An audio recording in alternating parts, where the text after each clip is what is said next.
hari ini Anda siap dengar firman Tuhan?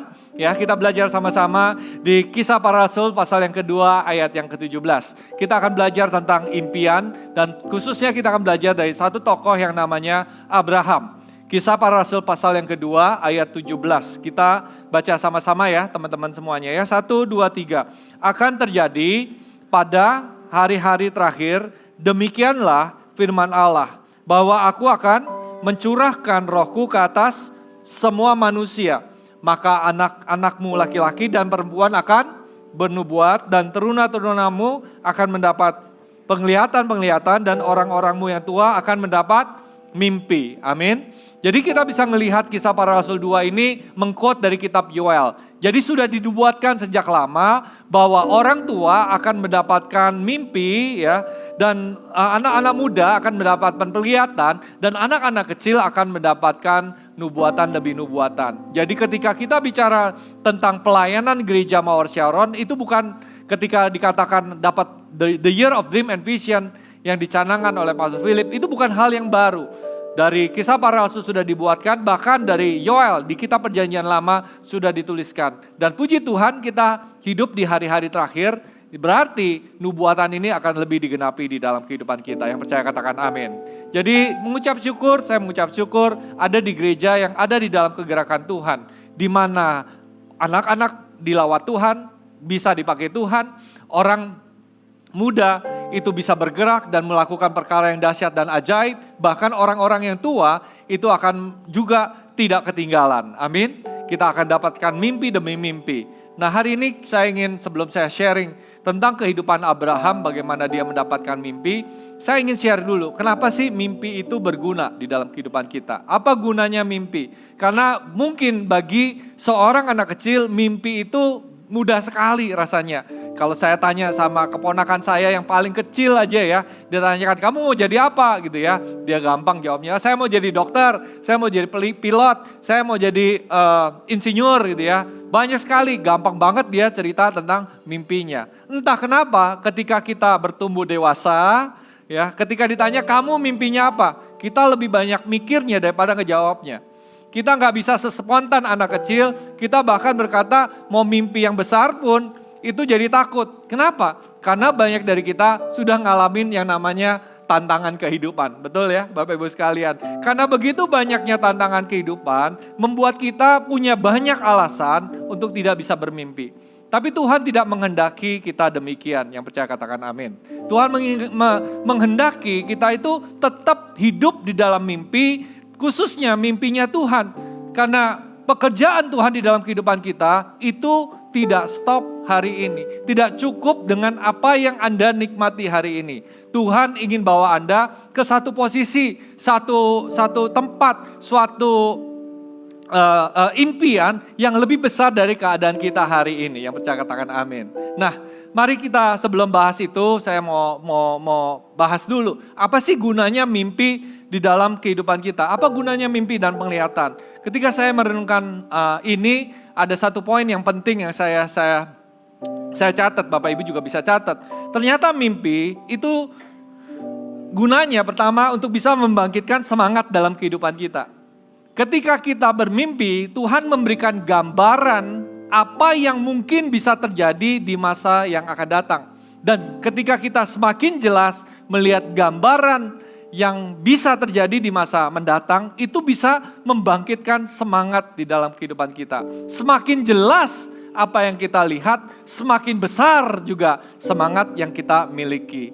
Seorang yang masih single, ketika dia single, jomblo, sendirian gitu ya, lalu Tuhan kasih firman, sebentar lagi kamu akan dapat pasangan, sebentar lagi kamu akan menikah. Nah, ketika Tuhan memberikan janji itu bahwa akan dapat pasangan, akan dapat menikah, langsung ide kreatif yang datangnya dari Tuhan itu ya akan memenuhi yang single tadi itu. Waduh, nanti kalau aku punya pasangan, aku gak sendirian lagi, makan ada yang nemenin, curhat ada yang dengerin gitu ya, shopping ada yang temenin, aku jalan-jalan gak sendirian, gak selfie terus sendirian gitu ya, ada orang yang bisa dinikmatin.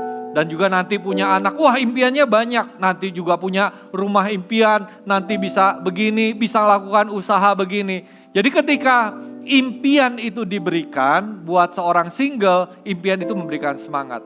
Buat seorang pengusaha atau profesional muda, kalau Anda hari ini bekerja, mimpi, satu hari nanti usahaku dari satu depot yang kecil ini ingin jadi depot yang banyak gitu ya. Nggak hanya satu depot, tapi depotnya besar. Dan depotnya ya ikut visi Gereja Mawar Sharon deh. Kalau Gereja Mawar Sharon punya visi 1000 gereja lokal, 1 juta murid. Anda punya depot, punya cita-cita, punya impian 1000 depot, 1 juta pelanggan misalnya gitu ya. Saya nggak tahu impian Anda ya, tapi itu bisa memberikan semangat. Waduh, hari ini ngerjain depot ini aja udah luar biasa, nanti berkatnya kalau ada 1000 depot itu kayak gimana lagi gitu ya. Anda bisa bayangkan impian itu ketika memberikan gambaran masa depan, membangkitkan semangat dan gairah dalam kehidupan kita. Amin. Oleh sebab itu Anda perlu mimpi. Kenapa? Supaya Anda ada alasan bangun pagi. Supaya Anda ngerti kenapa Anda harus menjalani kehidupan. Dan mimpi yang dari Tuhan bukan hanya sekedar harta duniawi, bukan hanya sekedar yang tadi personal, tentang hubungan, keluarga, dan bisnis. Ada juga impian-impian rohani yang Tuhan ingin instill, yang Tuhan ingin taruh di dalam kehidupan Anda. Kalau Anda punya keluarga bahagia, tujuannya apa? Tujuannya untuk jadi berkati keluarga-keluarga yang hari ini sedang kesusahan, sedang struggling. Biar dari pernikahanku aku bisa jadi berkat. Dari bisnisku, hari ini aku diberkati dengan berkat keuangan yang luar biasa. Nanti pakai bisnis ini untuk bisa mungkin membantu Mawar Sharon Peduli, bisa bantu untuk perintisan gereja, bisa bantu keluarga yang mungkin sedang membutuhkan. Tuhan pasti kasih rancangan yang lebih besar dari apa yang kita bisa pikirkan dan bayangkan hari ini. Amin. Jadi oleh sebab itu mimpi dan penglihatan itu penting karena itu memberikan kita semangat untuk bisa membangun kehidupan di dalam kehidupan kita. Yang kedua, mimpi gunanya apa? Gunanya mimpi adalah untuk bisa memaksimalkan potensi yang kita miliki.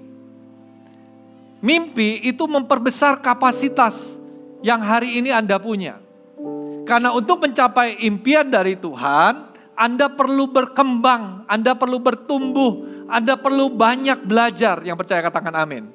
Kalau hari ini Anda ada di posisi level segini, impian Tuhan itu pasti di atas, pasti lebih tinggi. Oleh sebab itu, untuk bisa mencapai misinya Tuhan, Tuhan membawa Anda ke suatu program pertumbuhan rohani. Bukan hanya pertumbuhan rohani, tapi kapasitas yang ada di hati Anda, di pikiran Anda juga harus berkembang. Yang percaya katakan amin. Mengelola satu depot dengan mengelola 1000 depot itu beda. Dan untuk bisa jadi satu depot, jadi 1000 depot, Anda harus bertumbuh. Yang percaya katakan amin. Ya, kapasitas hati harus bertumbuh. Tadi di ibadah yang pertama saya bicara tentang kapasitas hati. Hati Anda harus bertumbuh.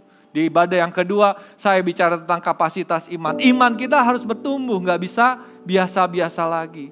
Keahlian kita mengelola sesuatu juga harus bertumbuh. Kalau Anda ingin berkembang, Anda ingin dipakai Tuhan lebih lagi, impian Anda ingin tercapai, ada hal-hal yang Anda harus pelajari. Ada hal-hal yang Anda harus benar-benar menggelutinya dengan lebih rajin lagi. Yang percaya katakan amin.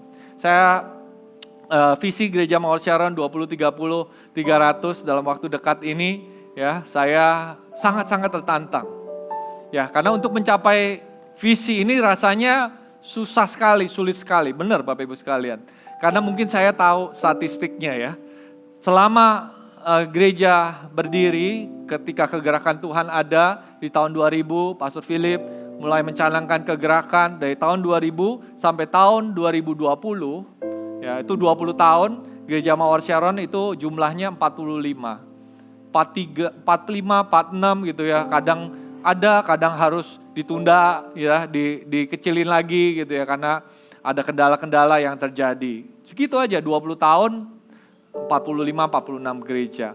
Lalu dicanangkan di tahun 2020 Pastor Philip dapat visi, saya tahu ini visinya Tuhan. Karena ini mustahil dikerjakan rasanya, tapi nanti saya lihat kita akan menggenapinya. Jadi 10 tahun harus nambah 255 gereja. Katakan, wow banyak ya. Jadi bayangkan, 20 tahun 46 gereja, selama 10 tahun ini udah masuk jalan 2 tahun nih. Tahun 2022, sekarang masih ada 8 tahun, kita harus ngejar ketinggalan, masih ada hari ini 51 gereja, masih ada 249 gereja yang harus didirikan. Katakan kiri kanan, pasti bisa gitu ya. Saya mengerti iman itu perlu, kapasitas hati kita perlu berkembang, tapi juga kapasitas otak kita, kapasitas kita berpikir strategis, kapasitas tangan kita mengerjakan sesuatu juga harus berkembang. Yang percaya katakan amin. Ketika impian dari Tuhan itu diberikan di dalam kehidupan Anda, adalah tujuannya untuk bisa memaksimalkan potensimu hari ini yang belum pernah dijamah, yang belum pernah Anda pikirkan Anda punya. Karena ketika Tuhan mau bawa Anda ke satu impian yang luar biasa, pasti perubahan terjadi dari diri Anda terlebih dahulu. Yang percaya katakan amin. Oleh sebab itu harus punya impian. Kalau tidak punya impian untuk bisnis Anda, paling tidak adopsi visi gereja. Karena Anda punya peranan di dalam visi gereja ini. Adopsi, kalau saya 20-30, oh berarti harus mulainya dari CG ya. Oh saya pengen jadi CGL 20-30, saya kan pasti butuh hamba-hamba Tuhan, pelayan-pelayan Tuhan. Ya volunteer demi volunteer. Saya mau adopsi lah hari ini saya belum pelayanan, biar saya nanti pelayanan. Nanti saya bisa jadi CGL, saya bisa jadi apa? Saya mau jadi coach lah Tuhan, biar aku berkembang. Aku kan pengusaha, mungkin aku gak ada waktu nih hari Minggu, waktu Minggu untuk keluarga. Ya, tapi aku punya kapasitas keuangan, biarlah nanti dari semua income yang aku dapat, aku mau sisihkan untuk perintisan gereja-gereja yang baru. Mungkin bukan di Surabaya, mungkin ada satu kota tertentu. Mungkin ada bisnis yang Anda ingin kembangkan untuk bisa mendukung. Amin, Bapak Ibu sekalian. Banyak sekali mimpi dan penglihatan yang kita bisa lakukan ketika kita mendekat sama Tuhan. Dan kapasitas Anda pasti akan dikembangkan. Jadi hari ini jangan katakan nggak bisa lebih dahulu. Jangan katakan mustahil. Walaupun tantangannya ada di depan, Tuhan ingin memproses kita semua untuk bisa mencapai visinya ini. Amin. Dulu saya pikir ya, saya ini orangnya dulu nggak suka olahraga, Bapak Ibu sekalian. Dulu lari 3 kilo rasanya kok capek banget gitu ya. Harus dipijit-pijit, harus refleksi, baru lari 3 kilo Bapak Ibu sekalian. Makannya jauh lebih banyak daripada larinya. Lari 1 jam, makan sarapan 2 jam Bapak Ibu sekalian gitu ya. Kebanyakan ngobrol. Kenapa? Karena dulu pikirannya nggak mampu. Tapi saya latihan demi latihan. Singkat cerita saya bisa lari tuh ya. Ada teman lari saya tuh di depan. Ada di sana Buntoro ya, Yani ada di depan. Terakhir saya lari 70 kilo Bapak Ibu sekalian. Harus larinya 17 jam. Saya nggak pikir saya bisa. Puji Tuhan saya selamat sampai hari ini masih berdiri. Haleluya. Ya, beri tepuk tangan dulu buat Tuhan gitu ya. Artinya apa? Ada kapasitas di dalam diri kita yang kalau kita mau kembangkan, kalau kita mau serahkan sama Tuhan, Tuhan bisa lipat kali gandakan. Yang percaya katakan amin. Yang penting Anda mau, yang penting Anda berkata, Tuhan aku mau adopsi visi ini. Jangan katakan tidak bisa terlebih dahulu. Tapi melangkahlah, di situ Tuhan akan perlengkapi. Yang percaya katakan amin. Yang ketiga, mimpi dan penglihatan itu memberikan pengharapan ketika kita menghadapi tantangan. Di ibadah sebelum ini saya katakan, kalau Anda bergerak di dalam visinya Tuhan, mimpi itu selalu datang berdampingan dengan masalah. Seperti koin yang bermata dua. Ada satu mimpi yang besar, di belakangnya pasti ada tantangan yang besar. Kalau impiannya kecil, tantangannya kecil. Kalau impiannya sedang, tantangannya sedang. Kalau impiannya besar, tantangannya besar. Kalau impiannya besar sekali, tantangannya juga besar sekali. Siapa di sini yang mau impian yang besar sekali? Lambaikan tangan Anda. Ayo, yang mau katakan kiri kanan, saya mau impian yang besar sekali. Sambil senggol. Yang mau impian yang besar sekali, angkat tangan Anda. Yakin? Yakin ya? Karena banyak dari kita pengen impian yang besar sekali, tapi masalahnya kecil-kecil aja. Benar gak Bapak Ibu sekalian? Anda pengen bisnisnya besar tapi gak mau ribet. Bisa gak diberkati tanpa ribet?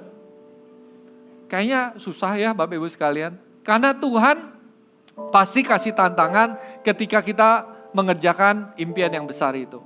Nah tapi jangan lihat tantangannya. Kalau Pastor Philip selalu katakan, kalau lihat donat jangan lihat lobangnya, tapi lihat rotinya yang ada di sekitar donat itu.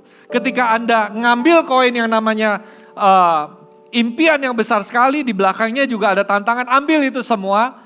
Dan lihat impian itu supaya impian itu menjadi pengharapan di dalam kehidupan kita. Supaya kita terus bergerak maju, kita move on dari comfort zone kita, masuk ke zona iman. Tidak menghidupi hidup yang biasa-biasa saja, tapi hidup di dalam perjalanan iman yang menyenangkan. Yang percaya katakan amin. Jadi impian itu selalu memberikan kita pengharapan. Saya hari ini bermimpi untuk anak-anak saya. Saya dari mereka kecil, saya punya impian, Tuhan satu hari nanti aku akan menyekolahkan anakku ke luar negeri.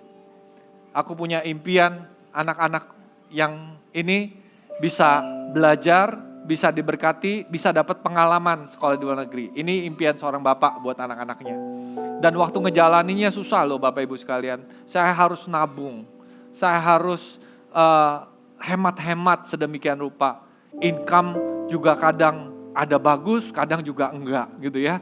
Jadi apalagi sekarang saya sudah memberikan hidup saya sepenuhnya sebagai full timer di gereja Mawar Sharon. Kadang-kadang untuk mikirin gimana caranya anak luar negeri itu benar-benar perlu iman Bapak Ibu sekalian. Puji Tuhan kita sempat nabung.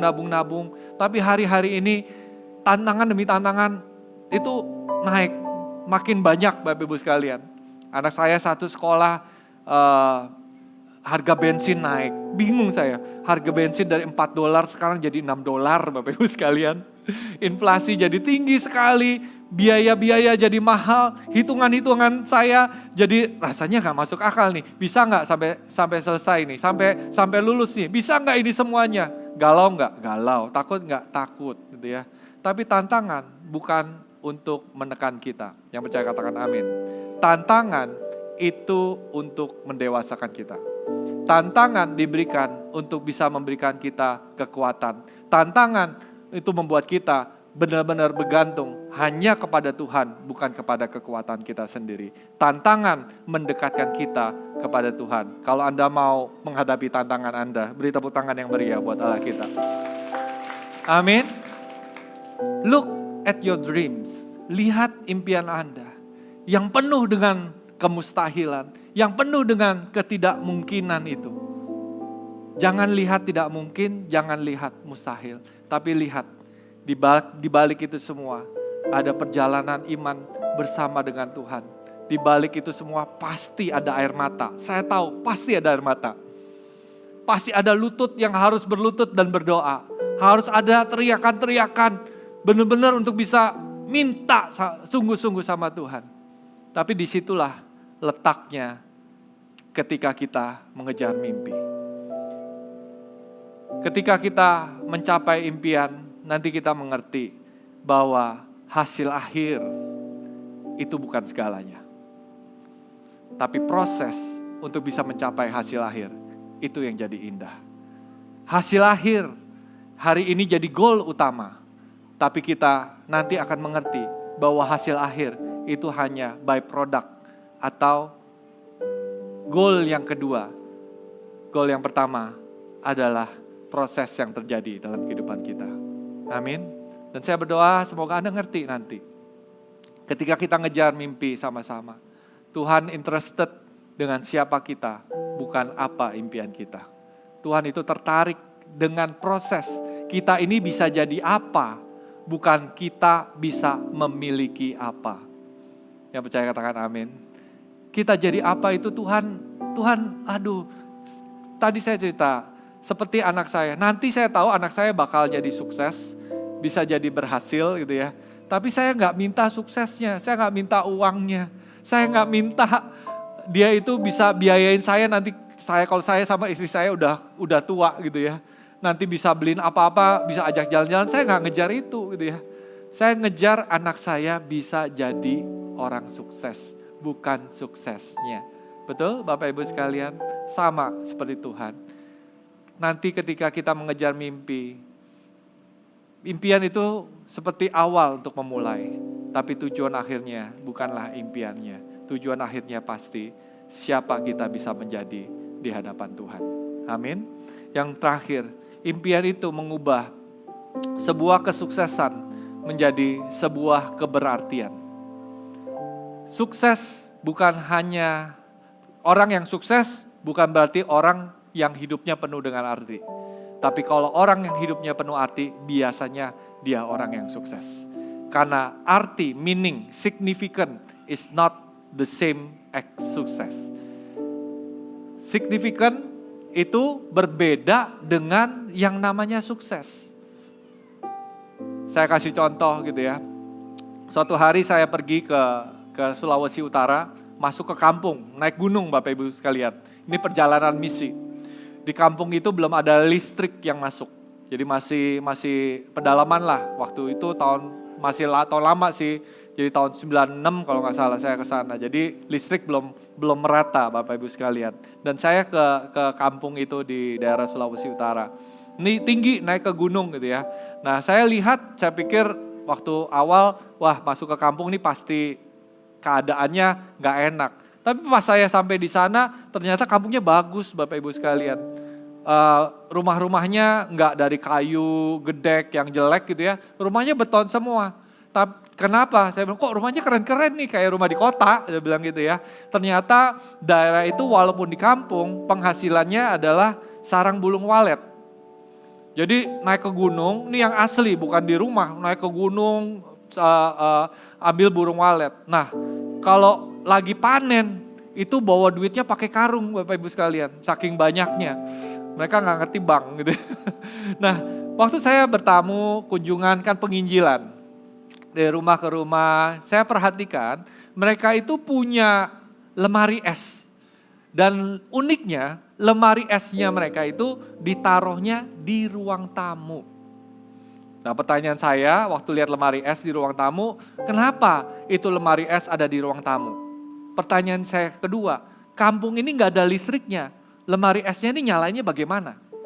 Ternyata lemari es adalah lambang kesuksesan. Kalau orang semakin kaya, mereka punya lemari es semakin gede.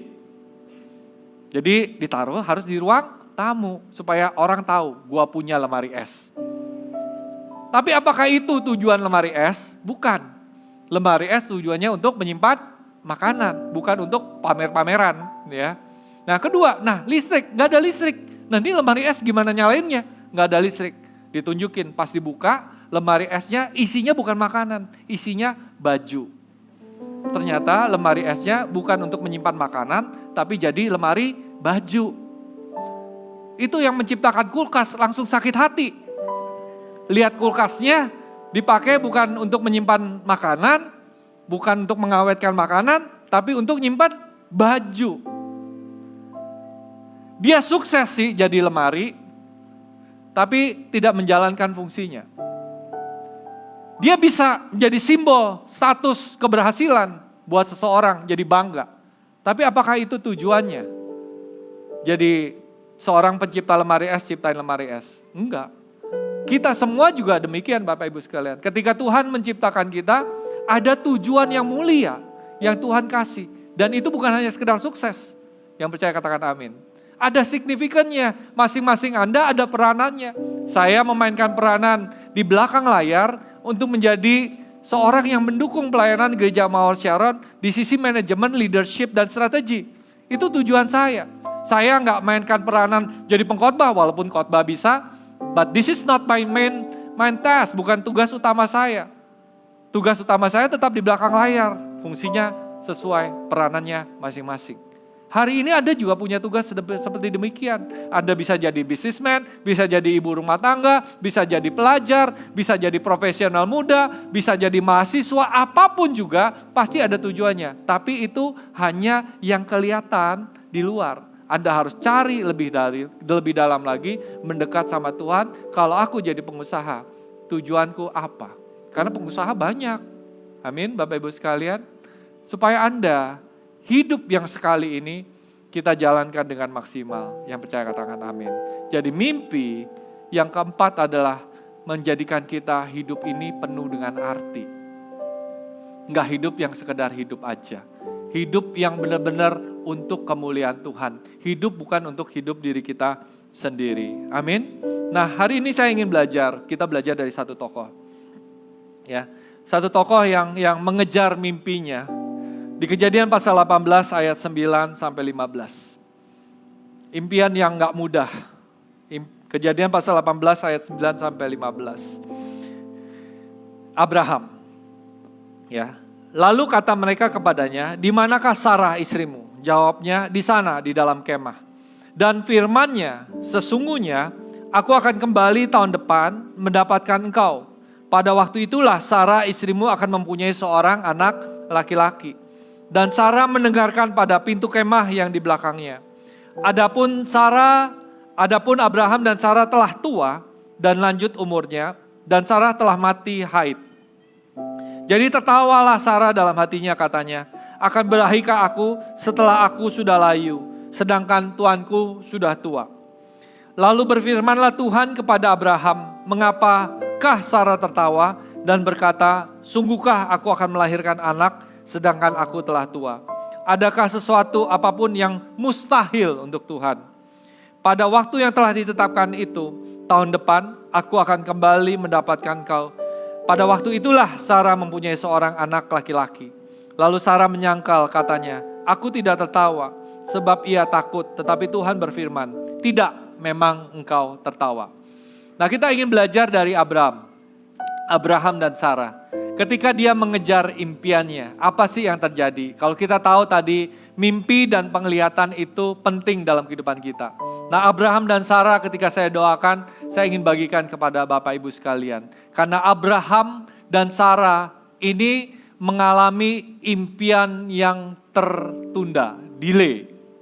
Dia dapat visinya banyak banget gitu ya. Dia udah nunggu udah lama. Namanya pun juga udah diganti dari Abram jadi Abraham. Abraham artinya Bapak segala bangsa. Jadi udah memperkenalkan dirinya namanya Abraham. Nama saya Abraham, Bapak segala bangsa. Kalau ke Starbucks kan biasanya ditanya tuh ya, "Kamu namanya siapa?" "Abraham." Namanya Bapak segala bangsa. "Kamu memang anaknya berapa?" "Belum ada." Nah, coba bayangkan ya, kalau di setiap kali ditanya namanya Abraham, tapi kalau ditanya udah punya anak, belum punya anak, masih nggak ada. Mungkin sambil tulis namanya, itu karyawan ketawa-ketawa gitu. "Ini kok lucu banget nih bapak ini," gitu ya. Nah, mungkin juga hari-hari ini kita punya impian. Dulu kita pernah punya impian. Waktu masih muda, waktu kita on fire sama Tuhan. Waktu kapanlah Anda dapat visi dan janji dari Tuhan. Hari ini tapi tidak Anda jalankan, tidak Anda kerjakan. Karena apa? Untuk visi itu jadi kenyataan, ternyata perlu waktu. Ini momen kedua di mana malaikat Tuhan menampakkan diri kepada Abraham. Nah, kita belajar satu prinsip ya. Ada tiga prinsip yang kita ingin belajar dari ketika Abraham mengejar mimpinya. Yang pertama dikatakan firman-Nya ya, di ayat yang lalu kata mereka, "Di manakah Sarah istrimu?" Jawabnya, "Di sana, di dalam kemah." Dan firman-Nya, garis bawahi kata firman-Nya. Ketika kita ingin mengejar mimpi kita, kembali lagi kepada janji Tuhan. Amin. Kita harus kembali kepada firman Tuhan. Apa sih yang firman Tuhan katakan atau janjikan di dalam kehidupan kita? Nah, biasanya janji dari firman Tuhan itu besar ya. Janji firman Tuhan hari itu tidak instan kita bisa realisasikan. Janji dari firman Tuhan tujuan utamanya pasti bukan untuk diri kita sendiri, tapi untuk bisa memberkati orang lain. Ya. Jadi ketika Abraham dapat Bapak segala bangsa, itu bukan untuk namanya Abraham sendiri aja, tapi supaya nama Tuhan dipermuliakan. Nah, hari ini saya mau mengajak Anda melihat kembali apa sih janji yang Tuhan pernah janjikan di dalam kehidupan Anda. Saya ingat beberapa tahun lalu, tepatnya 14-15 tahun yang lalu gitu ya. Ketika saya bersama dengan istri saya sedang bekerja.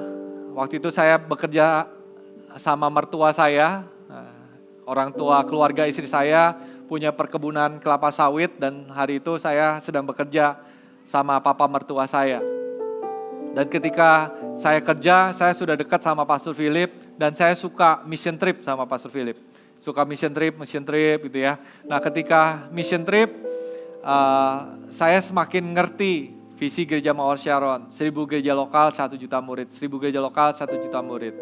Di satu malam, saya dibangunkan Roh Kudus, dan Roh Kudus menaruh 1000 gereja lokal, 1 juta murid itu di hati saya. Saya bangun, saya sampai jatuh cinta sama 1000 gereja lokal, 1 juta murid. Entah kenapa hari itu saya jatuh cinta banget gitu ya. Dan hari itu saya nangis. Saya nangis, saya doa, Roh Kudus jamah gitu ya. Dan ketika saya ngalamin jamahan Tuhan, Roh Kudus ngomong, kamu akan jadi salah satu yang membangun 1000 gereja lokal, 1 juta murid. Lebih nangis lagi Bapak Ibu sekalian, karena hari itu saya bukan jemaat Gereja Mawar Sharon, saya sedang ibadahnya di gereja lain ya. Saya juga ada di kota lain, tidak ada di Surabaya, ada di Pekanbaru. Tapi saya terima janji itu. Saya nangis, saya terima jamahan Tuhan. Lalu Roh Kudus bawa saya, kamu ke kamar belajar kamu gitu ya. Saya ke kamar belajar, saya doa di kamar belajar karena istri, anak-anak lagi tidur Bapak Ibu sekalian. Nah di kamar belajar saya itu ada peta. Dan saya buka peta, saya doain tuh peta-peta gitu ya. Saya doain pulau demi pulau, kota demi kota, provinsi demi provinsi. Yang saya nggak lihat di kota di peta itu, waktu saya beli saya nggak lihat. Itu ternyata ada jumlah provinsi, jumlah kabupaten, jumlah kecamatan, jumlah penduduk di peta itu. Akhirnya saya buka laptop saya catetin provinsi ini, kabupatennya berapa, kecamatannya berapa. Saya mulai hitung-hitung jumlah orangnya berapa. Nih perlu gereja berapa di sana. Jadi saya jadi research deh gitu ya. Selain doa, research dan development. Jadi Tuhan Roh Kudus jamah. Dan ketika jamah, Roh Kudus janjikan, satu hari nanti kamu akan ikut ambil bagian. Saya gak ngerti bagaimana. Kendalanya banyak banget. Bisnis gak mungkin ditinggalkan. Hari itu saya kerja sama papa mertua saya. Gak bisa main tinggal begitu aja. Tapi saya percaya Tuhan bisa bukakan jalan. Saya ngobrol sama Pastor Philip. Saya pikir Pastor Philip, ya udah kamu langsung aja pindah gitu ya. Atau langsung aja. Dijawab gini, gak usah, kamu tetap aja di gereja kamu. Tetap aja ngerjain apa yang kamu lakukan. Langsung down kan Bapak Ibu sekalian. Udah semangat langsung down gitu ya. Tapi Roh Kudus terus berjanji, terus berfirman, terus berkata. Dan singkat cerita, saya sampaikan lagi impian saya sama Pastor Philip. Dan Pastor Philip katakan, kalau kamu sungguh-sungguh ingin menjadi bagian dari 1000 gereja lokal 1 juta murid, kamu pindah ke Surabaya. Waduh, pindah Surabaya, Bapak Ibu sekalian, tantangannya banyak. Saya gak punya teman, gak punya saudara, gak punya usaha, gak punya apa-apa, gak kenal siapa-siapa ke Surabaya. Istri saya mau apa enggak, saya ngomongnya bagaimana sama papa mertua, macem-macem. Keuangannya bagaimana, wah banyak sekali. Misi dari Tuhan biasanya mustahil di awal. Sampai kita menjalaninya dan kita akan terima penggenapannya. Amin. Tapi kalau mustahil di awal, is normal. Tantangan besar di awal, is okay. Biasa aja. Singkat cerita, saya terus melangkah dan meninggalkan semua usaha untuk ada di Surabaya. Hari ini saya lagi mengerjakan visi. Tantangan demi tantangan banyak. Godaan demi godaan banyak, tapi setia mengerjakan visi dari Tuhan. Kita harus berpegang kepada apa? Janjinya sekali lagi. Ketika kita down, ketika kita lemah, ketika kita, aduh gimana ini ya? Ingat janji Tuhan. Janji Tuhan pasti ya dan amin. Yang percaya katakan amin. Lalu dikatakan berikutnya, dan Sarah di ayat tadi. Jadi poin pertama dari Abraham. Apa sih janji firman Tuhan dalam kehidupan Anda? Yang kedua, Sarah mendengarkan pada pintu kemah yang di belakangnya. Adapun Abraham telah tua dan lanjut umurnya, dan Sarah telah mati haid. Nah itu. Ketika dapat mimpi, biasanya mimpi dari Tuhan itu mustahil. Tapi catat ini, Tuhan tidak dibatasi oleh keterbatasan hidup kita. Impian dari Tuhan itu tidak bisa dibatasi oleh keterbatasan keadaan kita hari ini. Di ayat yang berikutnya dikatakan, jadi tertawalah Sarah dalam hatinya. Bahkan, catat lagi poinnya ini, Tuhan tidak bisa dibatasi oleh ketidakpercayaan kita. Begitu luar biasanya Allah kita. Sarah ketawa, kenapa? Dia tidak percaya. Dia lihat keadaan yang terbatas, udah tua, mati haid, udah gak mungkin. Tapi kalau impian dari Tuhan, janji dari Tuhan, keadaan yang terbatas bisa dirubah jadi tidak terbatas.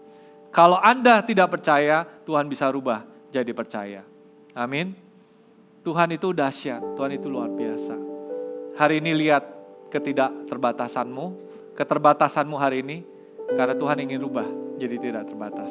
Tuhan kita sanggup melakukan itu semua. Di ayat yang terakhir, dikatakan itu ya, lalu Sarah menyangkalkan, ditanya, kamu kok ketawa? Lalu Sarah menyangkal, bohong lagi. Katanya aku tidak tertawa, di ayat yang ke-15. Aku tidak tertawa sebab ia takut. Ya kan? Udah ketawa, tidak percaya. Lalu bohong sama Tuhan karena dia takut. Tetapi Tuhan berfirman, tidak, memang engkau tertawa. Saya lihat ayatnya pakai tanda seru sih. Tuhan marah apa enggak nih ya ketika Sarah tidak percaya? Mungkin Tuhan marah, tapi Tuhan tetap berkuasa. Puji Tuhan, marahnya Tuhan itu tidak membuat dia membatalkan janjinya. Amin. Kalau kita diledekin begitu, emang gua nggak bisa nih, emang gua nggak sanggup, ya udah, gua buktikan nggak sanggup, nggak apa.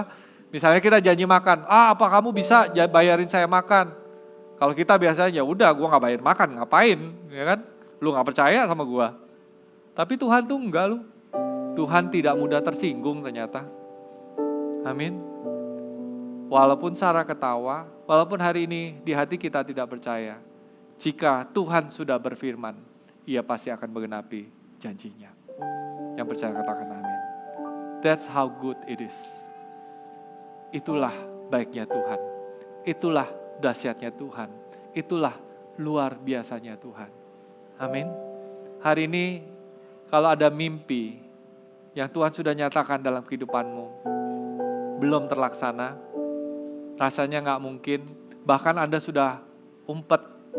Mungkin ada impian bahwa Tuhan akan memakai hidupmu, Tuhan akan memberkatimu, Tuhan akan memberkati pernikahanmu, macam-macam impiannya. Hari ini mungkin Anda katakan, apa bisa ya? Mari kita percaya. Dia mampu, Dia bisa memberikan segala sesuatu itu dalam kehidupan kita. Amin.